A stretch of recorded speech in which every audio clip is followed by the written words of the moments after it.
Guys ഇന്ന് നമുക്ക് oh my God എൻ്റെ മേത്തിട്ട് കൊണ്ടുവരണടാ അത്.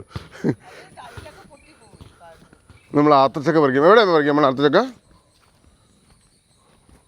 ആത്തച്ചക്ക ഉണ്ടായിട്ടുണ്ട്. യെസ്, അമേരിക്കൻ ആത്ത, അമേരിക്കൻ മുള്ളാത്ത എന്നാണ് ഇതിൻ്റെ പേര്. ഇതാണ് സാധനം. ഇവിടെ ഇഷ്ടം പോലെ ഉണ്ട്. ഇത് ഉണ്ടോ, വലുതാണ് വീണുവേ? ഓ, അത് പഴുത്ത് വീണ് കാണാമേ. ആണല്ലേ? ഓ, പഴുത്ത് വീണല്ലേ? ഇതൊരു വലിയൊരു മരമാണ് ആത്ത. ഇത്രയൊക്കെ നിറച്ചുണ്ടായിട്ടുണ്ട്. ഇതൊരെണ്ണ കൈ കൊണ്ട് പറിക്കാമല്ലോ അമ്മേ. എത്തും എത്തും എത്തും. ഞങ്ങ കളർ മാറി കിടക്കും അതിൻ്റെ. തൊട്ടപ്പള പോകുന്നത്.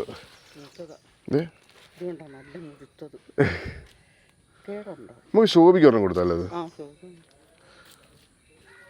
അത് ഇഷ്ടം പോലെ ഉണ്ടാകുന്നുണ്ട്, കണ്ടില്ലേ? ഇപ്പം ഇതിൻ്റെ ഒരു സീസണാണ് ഇത് ശരിക്കും പറഞ്ഞാൽ. അയ്യോ, നീ ഇന്ന് ദൃശ്യ സിനിമയ്ക്ക് വരണ്ടോ? ഓ മൈ ഗോഡ്, ഞാൻ തിരിച്ചു കെട്ടിടാ. Okay, by.